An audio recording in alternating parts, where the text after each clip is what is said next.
blokuese.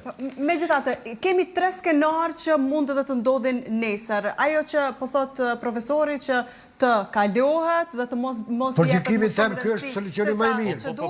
Ajo që po thot Gashi që të shkon secili nga 3 herë dhe pastaj t'i vjen radha Rashiqit, apo do t'jetë më e lehtë që të sigurohen vota, 61 vota për listën serbe, sepse e dim që për të bërë 61 duhet që gjithë opozita të bëhen bashkë për t'i bërë 61, apo dikush nga lëvizjave të vendosje të lëshoj 5, cili besoni se nesër është më reali ndoshta. Vetëm timit për mbledhur se opozita mund mi bëj 61 deputet se kam të qartë. Opozita shqiptare. Nëse bëhen të gjithë bashkë, pra lista serbe, komunitete 10 deputetët e komuniteteve të tjera. Nuk e bën opozita, nuk u xon.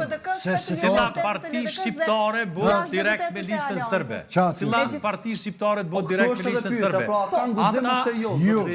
Për këtë po përshë Gashi, a ka gjasa që të ndodhë kjo? Jo, ja, ka gjasa më në radhe që ki plafoni, po jo për shkak se mirë është i shtërngum, po gjasa teorike ka, po këta nuk janë me bo vetë vrasje politike, mu bo me listën sërbe, edhe pasaj ku me shku? Me orë të progu. Jo, një pyetje krejt fundit për një çështje tjetër, vetëm t'jemit për mbledhur për shkak që kemi të i kaluar edhe minutazhin rezervuar për këtë pjesë. Ani qysh është shikueshmëria, është mirë. Shumë mirë. Si kaloj edhe pak. Si e pat kërkesën e prokurorisë Gashi për dënim me burg nga 45 vjet për ish-krerët e UÇK-s? Po, unë e thash faktikisht pak më herët, prokuroria ka kërkuar dënim me burgim të përjetshëm. Dhe sa ngjasat ndodhin? Sepse e thash që mosha e tyne, do të thotë ta nuk janë moshës së re që me thonën okej, sipas prokurorisë ky dënimi propozuar prapë përsëris është kërkesë propozim respektivisht për burgim të përjetshëm. Aja çfarë neve na metet, do thotë që të shohmi se çfarë do thojnë avokatët që nga dita e nesërme e kanë fjalën përmbyllse, për me kuptu ata që nuk janë të kësaj sferës juridike.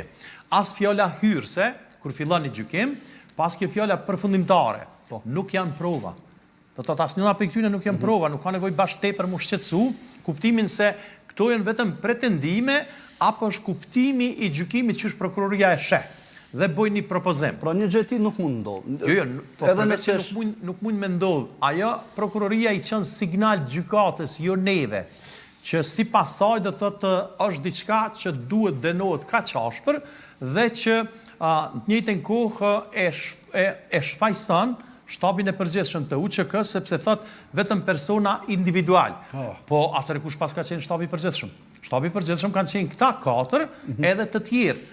Pra ishim pak kundërthënëse edhe deklaratat e vetë mes vete dhe ajo gabimi katastrofal që e ka bë prokuroria e që gjykata besoj që do ta sheh për një herë vrejnë, kanë vrejtë ditën e nesërme që propozon për 8/4 dënim të njëjtë. Po të thotë kjo gjykata e ka qaq lehtësisht me pa që vlerësimi i fajësisë sipas prokurorisë nuk është kërka heq, për shkak se kur ti nuk mundesh